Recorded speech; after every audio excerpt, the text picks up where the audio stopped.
So when those four Chicago black young adults kidnapped that mentally handicapped white kid and tortured him in an absolutely racist hate crime, which has been refused to be called as such by regressives in both the media and in the public at large, a lot of people found a new way to virtue signal, whether or not they condone the actions or not, by criticizing the Twitter hashtag associated with the incident, hashtag BLM kidnapping. And everyone's like, how do you have any proof BLM did it? Black Lives Matter has some centralized chapters with official members, but ultimately it is an ideology, like feminism. When a feminist does something terribly immoral, and it's obviously because of their ideology, do we blame feminism? We do, or at least we should. Now, I've had to remind people constantly that Black Lives Matter is founded by racists. All you have to do is read the Twitter of the founders and have them repeatedly praying to Allah for the strength to not kill white people or to, utter other racial slurs against white people, who, of course, in this regressive society where it's completely okay to be racist to white people, nobody cares. Nobody says anything. Nobody flips their shit because it's acceptable for black people to do this. This is a double standard. Now, I've had to remind people that Black Lives Matter founders were inspired by somebody by the name of Assata Shakur. If her name sounds familiar, it's because she was directly related to Tupac Shakur. She was his a godmother. So somebody at least related to him, who had the same last name. She is currently living in Cuba in exile. That's kind of an inappropriate word for it because she is on has a $2 million bounty on her head and is on the FBI's most wanted terrorist list. She was convicted of murdering a New Jersey police officer in a great big fucking shootout in the 70s. And there were a lot of other charges against her, notably bank robbery and attempted murder, because she was a terrorist. She was a member of the Black Liberation Army, which is a terrorist organization. All of these behaviors, her crimes, and her blatantly racist and violence-inciting ideology expressed in Assata Shakur's writings are glorified ubiquitously by Black Lives Matter. And when people unapologetically, unashamedly, with as much political as racial motivation, commit violent hate crimes against innocent civilians, not only was it a racist hate crime, not only was it kidnapping and threats of murder and assault with a deadly weapon that happened to that poor mentally handicapped white kid, it was a politically motivated act of terror. Absolutely. That because it was broadcast on Facebook Live to bolster the idea of fuck white people and fuck Donald Trump, it was a politically motivated act of terror. It was done on purpose and presented as such. You can throw a fit and whine all you want about there's no direct connection between these four Chicago teens and Black Lives Matter and Black Lives Matter denounced them all you want. The facts remain the same. It doesn't particularly matter because Black Lives Matter does the same thing, incites violence and racial hatred through political and social means. They're the same thing.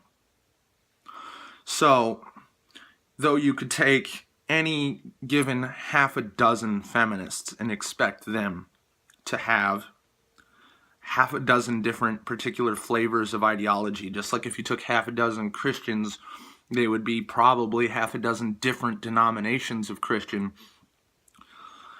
The label, the category they fall into remains the same.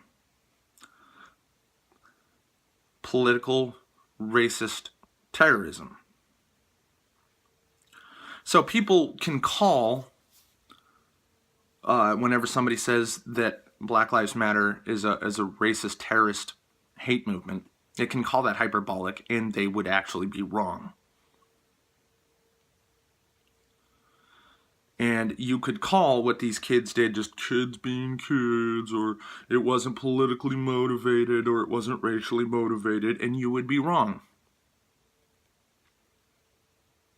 You would be wrong.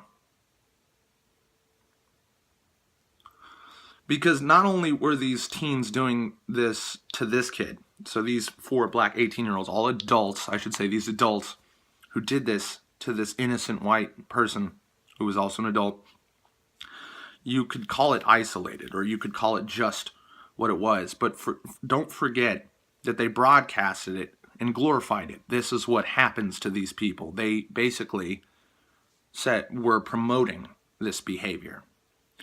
And Black Lives Matter certainly at the very least promotes misinformation and lies in order to change the opinion of people against the United States government, against law enforcement, and against white people. People forget that last year I was having to come on here and remind you that early on in the Black Lives Matter thing, there were Black Lives Matter, an official Black Lives Matter protest at Dartmouth that ended with black students storming the library and physically assaulting and screaming racist epithets at other students who were just there studying. So exactly how inappropriate is this to call a hashtag BLM kidnapping? I wouldn't say it's inappropriate at all. I'd say that much like feminism, this is another ideology that it's designing itself to have plausible deniability at every single turn when an adherent commits a horrific act of violence. The Dallas shooter, not one of our guys.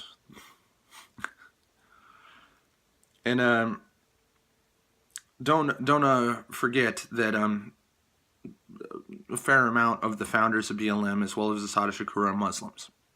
With not necessarily with that being an indictment of all Muslims, but lets you know that they're a member of the most violent religion, which has the most pronouncements of using actual, by definition, terrorism in order to enforce political and social change.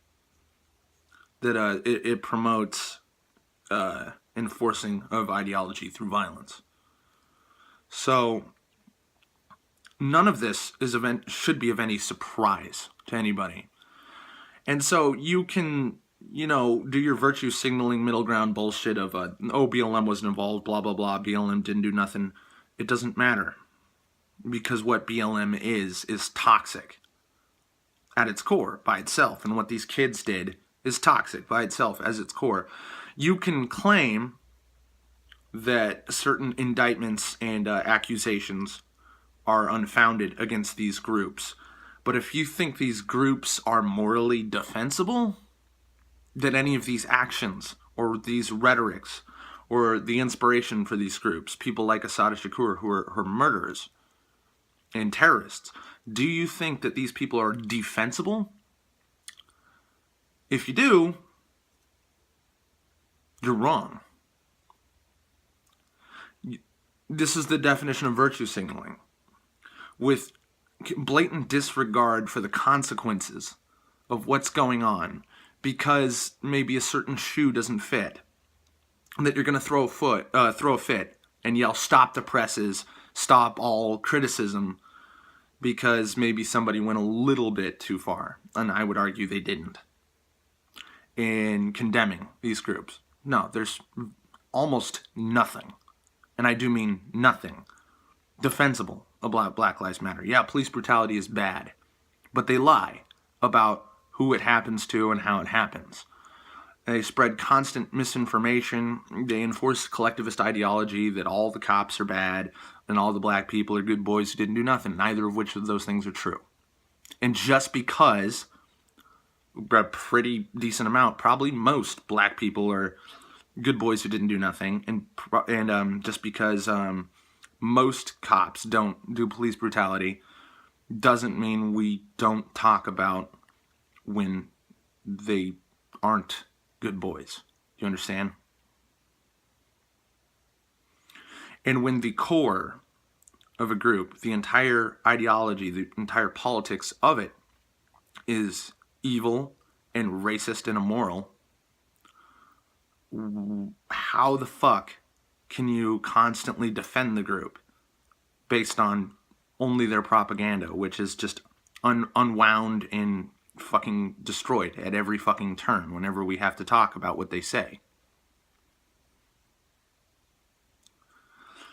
So when the next hashtag BLM something happens, when another police officer is murdered in cold blood, when another Trump supporter, just random white person on the street, is beaten to within an inch of their life, be sure for them to call back to some racial hate crime that was committed by white people against a black person, which is completely unrelated, and expect them to use that to say, well, first of all, you're a hypocrite who's inconsistent, and second of all, BLM's a good boy who didn't do nothing. Too cool K fallacy, red herring fallacy, entire refusal to admit that there is a serious problem. And the problem is that this movement, Black Lives Matter, is rotten to the core, and it promotes rotten behavior. It's no surprise to me. Thanks for watching.